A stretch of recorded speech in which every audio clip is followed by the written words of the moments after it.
I want to share briefly on understanding relationship. Understanding relationship. And in doing that, I would give a lot of statements, and I want you to do something. Listen like a child. You know, the problem we have today about young people is that they feel they can do everything by themselves. Are you aware that until you are a certain age, you are not allowed to vote? Is that true? Until you are a certain age, you are not allowed to vote. Because society feels that at that age, you don't have enough sense to know who is right. You don't have enough sense to know, to make a choice. Your decision at that point is not considered material because they believe that you're still not understanding what life is. It's only when it comes to a matter of marriage that teenagers want to fall in love. Society says you can't vote. Society has said you can't vote because they know you cannot make decisions. But you see a teenager say, "It's what I want. I know what I want." You don't know what you want. That's why society said don't vote. Because we don't trust your decision at that time. So relationship is one thing that most people want to get into, and they feel they know so much. And the problem with this younger generation is that they feel they know so much. That's why you hear them bring a lot of arguments, debates, they engage people, they see all kinds of things. If you understand relationship, the first thing you must know, if you really want to have a healthy relationship, is to know that love is not enough. Love is not enough. Many of us don't even know what love is. People think love is a feeling. That is why you cannot meet somebody and under 1 month you say, "I love you." You can't. Love means I accept you, I accommodate you. That's what real love means. You are an idiot, but I accommodate you. You don't have sense, but I accommodate you. So when somebody says, "I love you," and you say, "I love you too," you are saying, with all your stupidity, I understand. Love is not a feeling. That's what many people think love is. Love is not a feeling. Love is ability to accommodate. You cannot be happy when you focus on what you feel for somebody. You can only be happy when you focus on who fits in your destiny. You're watching Eagle Wings TV. Kindly subscribe to our channel so you can be notified when we post inspiring and faith-building content like this. Now, back to your video. You don't follow somebody for what you feel. You follow someone for how they fit in. That is why the true definition of love is compatibility. We are okay with each other and we are happy. You can feel for the wrong person. When I met Mama, I wasn't crazy. That's what you call love, that fire, that spark. Some say they have the fire inside them. That the fire is burning. The fire is burning inside of them. Go for Jehovah the doctor, we'll pray for you. Some say when I see you, you take my breath away. That's asthma. You take my breath away. You take my breath. When I see you, I have butterflies in my stomach. How can you have butterflies in your stomach and you think you are fine? I didn't have that. I wasn't crazy. In fact, there was somebody who I was having that kind of thing for. And I told her about it. Mama and I were friends. I said, there's somebody in Lagos. Because this one, looking at it physically, very beautiful. She looks very okay. Medical doctor, 3 cars. Mama had no car, nothing. So that one looked like somebody that I really liked. She was so fine. But I looked at, first of all, does this one fit in what I want to do? You know, people are not bad, just that they are not meant for you. Do you know not everybody can be a pastor's wife? Not that they are not good women. Don't call that girl that left you. You call that name. Somebody else will grab her. You know why? They are compatible. So a man is not bad, just that the man is not for you. That young man that both of you are fighting every day, if he meets somebody else, they'll be in peace. Do you understand that? The problem today we have is that feeling. I'm not feeling her. I'm not feeling him. You know the way they feel. I'm not rubbish. Okay, let me ask you a question. How do I do this? Okay, if they tell you, look at a shirt, right? They bring like 5 shirts on the table, and they say, pick one. That is the shirt you are going to wear for the rest of your life. That one shirt. What will be the first quality you pick? What will be the first thing you check out for? Durability. Will it last? Is it how fine? If they tell you that, okay, it's one shirt you're going to wear for the rest of your life, and you say a very fine shirt that is of low quality, will you pick it? That's the mistake people make. You are going to live with this person for the rest of your life, and you are checking fine. Don't go for him because he's tall. Go for him because he's tolerant.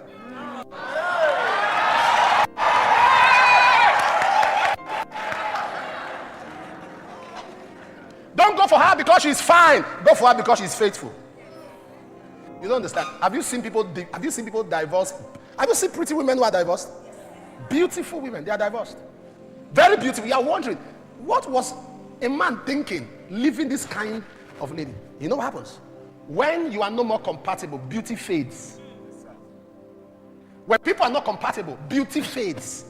The man looks good, he fades. She's seen him as a monster, as a monkey. That's what happens when two people are no more compatible. So you see, I've seen, amen. A man was about to leave his wife, so both of them came to see me. So, the man was well spoken, very eloquent. He looked good. I looked at the lady, extremely pretty. I was looking at two of them. You want to leave each other? How? When the man started, he said a lot. Oh, I knew that this is not a man somebody can stay with. When the lady now started her own, a woman that worked in the office very beautiful, she became so ugly in my eyes. And that's how this idiot, she just became ugly instantly.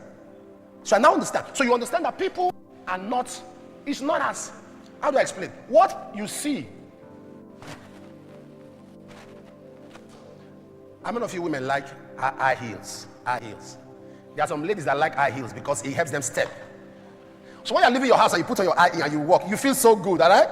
You look at yourself and you say, hey, God, try for me. You are going to church. You look so good. Am I correct? But you know something? There are slippers in your bag. But am I not saying the truth? So as you're bouncing like you are bouncing, say you look so good. When it's time for praise, especially somebody like what's her name? Promise, you shout all day. When you shout all day and you want to jump, you look your leg. It makes you look good, but you can't go far. It makes you look good, but you cannot go. Most of the things that appeal to us physically don't last. And when you want to enjoy a marriage, you need what will last. Marriage is how many years? What is forever? What's the meaning of forever? Hallelujah. So most people misunderstand love as a feeling that you must have this thing that you cannot sleep at night. You'll be on the phone, you finish talking, you say, call the call. You say, you two call the call. Call the call. You two call the call. Call the call.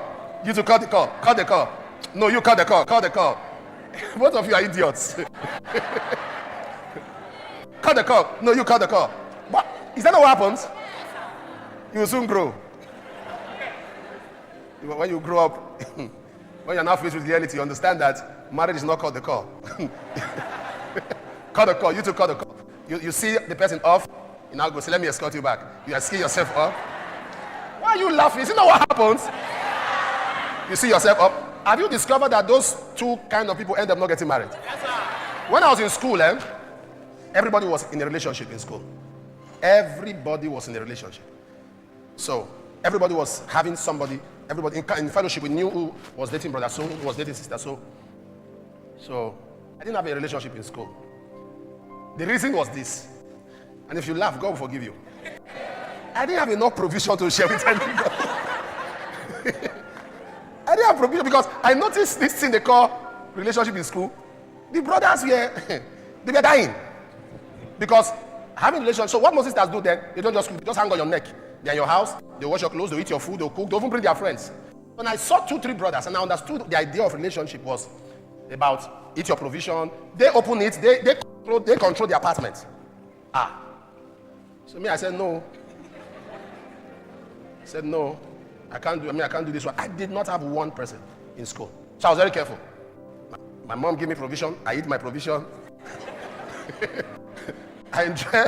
So I didn't have one, but there was a lady that was my friend, and she kept saying, "I will come to your house." I said no. Come to your house. I said no. It's not about, because once they come once. So I said no. I said no. Don't come. Because you know that's one thing you see today about relationship. When people are having a relationship, I think come to my house. No, my house should not be an immediate thing. It should not be an immediate thing. You can be in a relationship with somebody that both of you don't know your house is yet. You see, whatever I tell you, just listen. It will help you. You don't know your house is yet. And if a brother is disturbing you, come and know my house. You don't know where I stay. You say you love me. You don't know where I stay. You say you love me. Come to my house. And he say, when? Tomorrow by 10 p.m. It means you are sleeping over. 10 p.m. Agree. What did I say? What did I say? Agree. What time? 10 p.m. No problem. When you get to 9, I say, wait now. He say, I'm waiting for you. Say, hope you are ready for this night. Say, yes, serious night. You are ready for me? Say, yes. Around 9:45. Are you on the way? Yes. Around 10, where are you? I'm in Pastor Yare's house. He's coming with me. You are where? I'm in Pastor Yare's house. He's coming with me. Since you don't have money for a wedding, you want to do blessing at night. So, why are you laughing? I'm in Pastor Yare's house. And 12 of my brothers are coming and my mother. So since you want us, you don't have money for wedding, I'm understanding. You have no money for gown and suit, I'm understanding. You want a quiet marriage at night. Because what will make you tell me to come to your house 10 p.m. I'm sleeping over now, and that's a wife quality. Many young ladies are acting as wives before the time. Don't sleep in a man's house. Don't ever. You know, when they tell you things like this, you're like, what do you mean? We have to know each other. I'm going to tell you how to know somebody. We'll get to that point. Proverbs 9, verse 17 says, stolen waters is sweet. Stolen waters is very sweet. What you thief, what you are stealing as a youth is sweet. Let me tell you something. Marriage, when you are married, it does not stop you from liking somebody. So in case you think that once you get married, no, you are still going to like somebody. That's the truth. Even in marriage, you see someone and you'll be attracted to that person. So there's a difference between love and being attracted. Being attracted to somebody is not love. Love is accommodation. Being attracted is a feeling. And feelings are not permanent. Feelings can change. That's why somebody you are crazy about today, tomorrow you start looking at the person and say, wait, did me and this one ever talk?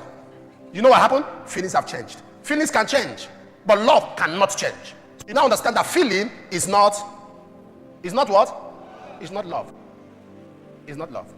So let's get that clearly, that what you call love is not enough. You need to understand your ability to have a relationship. You know, I was reading something one time. Now, this is very funny. What I read shocked me.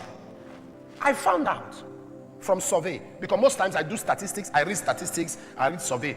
Survey comes from a function of how people go about brainstorming, they do analysis, so they arrive at a conclusion. So I normally like to read survey. People have already done all the work. What did they arrive at? Something shocked me.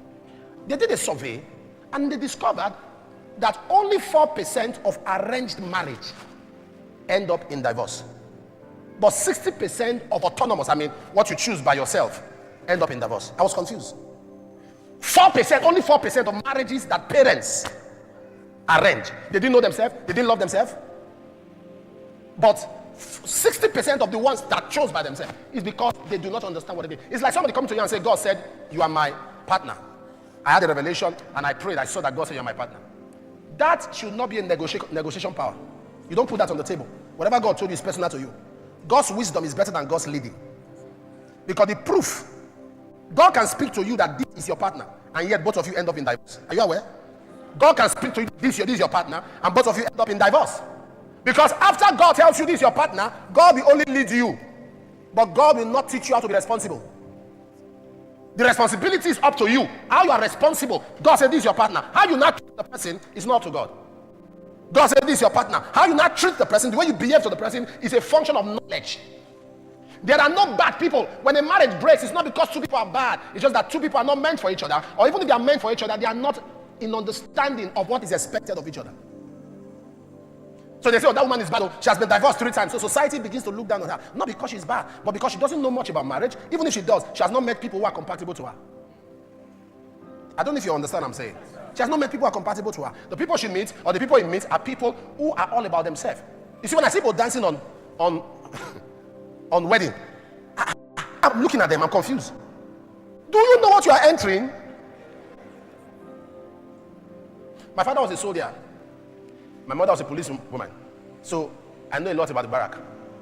When they post somebody to Northeast, the wife start crying. Marriage is Northeast. Marriage is Northeast. When they post somebody to Northeast, they start crying. When you are getting married, have you seen a soldier? They are sending you to war and he's jubilating.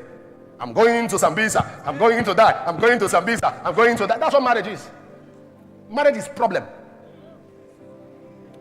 1 Corinthians 7:28. 1 Corinthians 7:28. Are we using the screen? But let's do message translation and TPT. 1 Corinthians 7:28. But there's certainty, no sin in getting married, whether you are a virgin or not. All I'm saying is that when you marry, you take on additional stress in an already stressful time. I want to spare you, and I want to spare you if possible. Paul was saying, I'm not married. If it's possible, don't get married. Because when you marry, it's double stress. That's what Paul was saying. But if you do get married, you haven't sinned. This is the TPT. It is just that I would want to spare you the problems you will face with extra challenges of being married. So if you understand marriage, you will know that it is sometimes when I'm studying, some kind of revelations are coming to my head. That's when Mama will come and carry herself and come and lie down and hold me. I say, Jesus, can you wait? He said, wait what? Keep this one aside. How are you? Hi. If you understand how to put pressure to get revelation from scriptures, you will know that there are certain revelations, once there's an interruption, it goes. Because for you to get revelation from scriptures, you must put pressure. That's what the Bible says, and they pressed on you to hear the word. Luke chapter 5. It is pressure on the word that extracts revelation from it. So when she just comes like that, she say, I am studying. Say, study what? Keep this one. And you must understand that marriage before God is marriage before ministry. It's not ministry before marriage. Yes, it's marriage. How God sees it, marriage before ministry. And for a man, that's for the woman. As a man, when you grow up, it is money first before marriage. Then before ministry. It's money first, money. All right. Are you getting anything? So, the first thing you must understand, the relationship is self-worth. Self-worth. Love yourself. If you love yourself, no one can unlove you. If you love yourself, anyone that doesn't love you has lost something valuable. Love yourself. The reason why some people feel down and feel depressed, when somebody walks away from your life, you're feeling depressed, you're feeling down. There are people that become sick when they have a breakup. They become sick. I used to know a young lady in church. Anytime you see her in all services, know that somebody just broke her heart. Anytime you see her there, as we lived, just know a guy has walked out. So then she's in America now. Then now I know is when I see her Bible study, she's there, services, she's there, everything, she's there, Sunday, she's there, she's committed. I'll call her and say, what happened? Men are scored. What did he do? She will talk and talk and talk and explain. This and this is where you made a mistake and all that. The problem she had was she lacked self-love. Even the Bible tells you the platform of premise on which you love anybody or even your neighbor is that you must first love your neighbor as. That is the platform for any relationship. Never seek for love. People enter a relationship because they are lonely. God does not give you a partner because you are lonely. God gives you a partner because you are alone. He didn't say Adam was lonely. He said Adam was alone. Love yourself. Love yourself. You are a royal priesthood, a holy nation, a peculiar people. Say, I love myself. Say that again. Say that again. Do you love yourself? That's what matters. When you love yourself, no one, if anybody walks out of your life, they have lost a fortune. They have lost a fortune. You lose nothing because you love yourself. You lose nothing. You wire your life in such a way that you are not dependent on what the accolades or the praise singings of people. So you keep noticing some things. Oh, you don't show love. You don't show me love. You are not even saying the right things. Why? Because you don't have enough right things you say to yourself. You don't have enough right. You know, there's something I know about Jesus. It's esteem. Jesus had it. It was so bad one time that the disciples came across some people that were casting out demons in his name, but they were not with him. They were casting out demons in his name. And they said, we saw some people casting out demons in your name. Why are they doing that? He said, shh. He that is not against us is for us. Calm down. In fact, let me show you another form of esteem. People walked away. They were 120, they dropped to 70. 70, one day Jesus was preaching. I don't know the message Jesus preached that day. That 58, he lost 58 members. 70 dropped to 12. And as they left, I was expecting to say, no, that's not what I said. He turned to the remaining 12. Will you also go away? That's esteem. That's somebody who loved himself. Will you also go away? Do you want to go? In other words, you can join them. I am not looking for validation. Only a man who knows esteem can talk like that. Am I communicating here? Someone will sit down and start crying. But when you know, now just imagine those who left and those who stayed. There was a difference. When people leave you, don't let them meet you the way they left you. What will make an ex come back to you if you are not a stupid person? And you are still available. An ex came back, you are still available. Same level. God brings back your ex to check if you are still. God brings back your ex to check if you are still a fool. What will make somebody leave you after 3 years? You are still the same level. You are still so available that I can say, let's continue from where we. Same level. You should have grown to a point where you are not available for somebody of that level. When people can barge in and barge out of your life, barge in and barge out of your life, barge in and barge out of your life, it shows that you have no self-worth. When somebody wants to develop yourself so much that when they see you or they hear of you, they're like, wow, it's an honor they once crossed your path.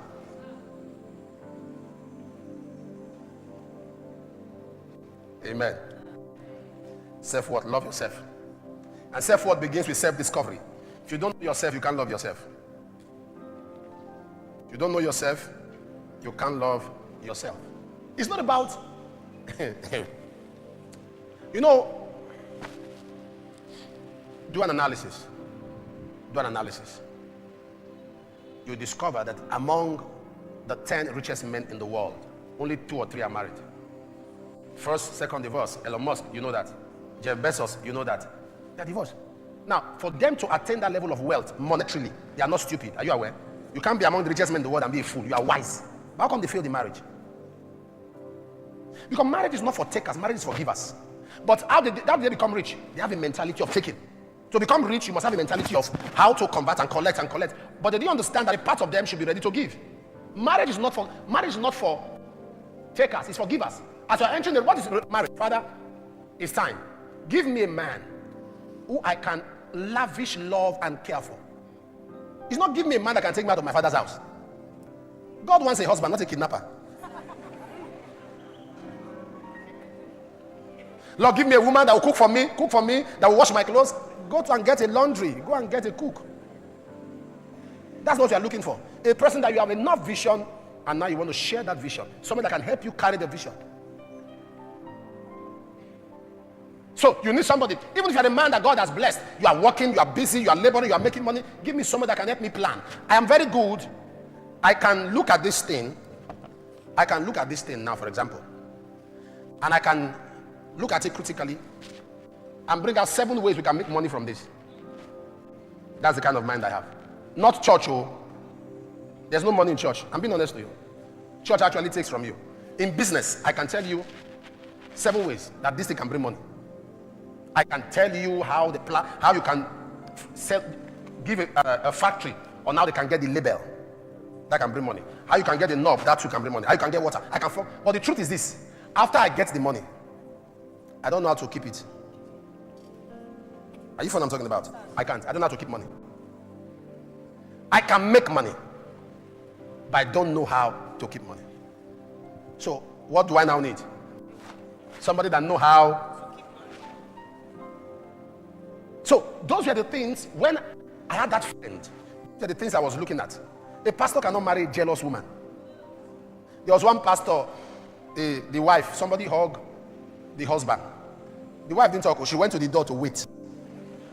As the lady was going, just put the wig. Come here! Pull off her wig. You want to snatch my woo? You can't. Because a pastor. Which English do I use now? A pastor is public liability. So you have to be ready. So it's not as though that woman is bad, but that is not what I like. And you cannot say because you want to be a good woman, you have to force yourself to fit into the role of a pastor's wife. Are you what I'm talking about? You can't. Self-discovery. Number 2, salvation. If you are not born again, please don't enter a relationship. Because hey, you attract your kind. If you don't have a relationship with God, don't enter a relationship with man. 2 of you are just a disaster. You don't know Jesus, yes, don't know man. If you are not born again, when we say things like that, people are like, eh? At salvation, it's a relationship it's a triangle. It's a triangle. If you are not, you marry a young man because He's an unbeliever. 2 Corinthians 6:14. Be not unequally yoked with unbeliever. Salvation, your knowledge of God, having a relationship with God, and you have abundance of it, is what spurs and sponsors your relationship with any person. When I was young, if you grew up in the barrack, you know how barrack boys are stubborn and bad. How many of you grew up in the barrack?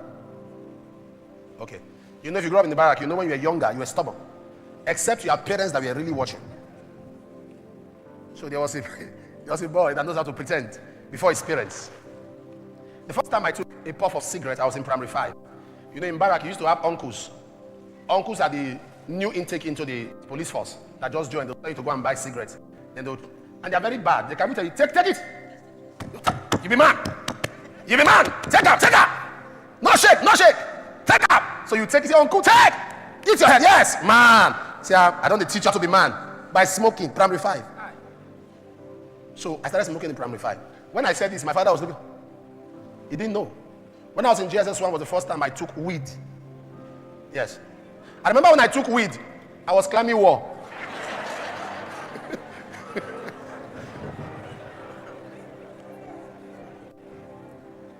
No, your pastor will tell you everything. No, I don't know how to pretend. I'll tell you so that if all of that God can still use me, He can use you. So the first time I took weed, I was in another realm. Everybody became small. So I was seeing men as trees. Yeah. But this is what happened. The person that taught me how to do that, when they are praying, they were going to Catholic. You hold this. I'm not speaking against the Catholic Church, but they were going to Catholic. You hold this scapular. So my mother now called me one day. Look at you. You play football. Look at you. Can't you be like him?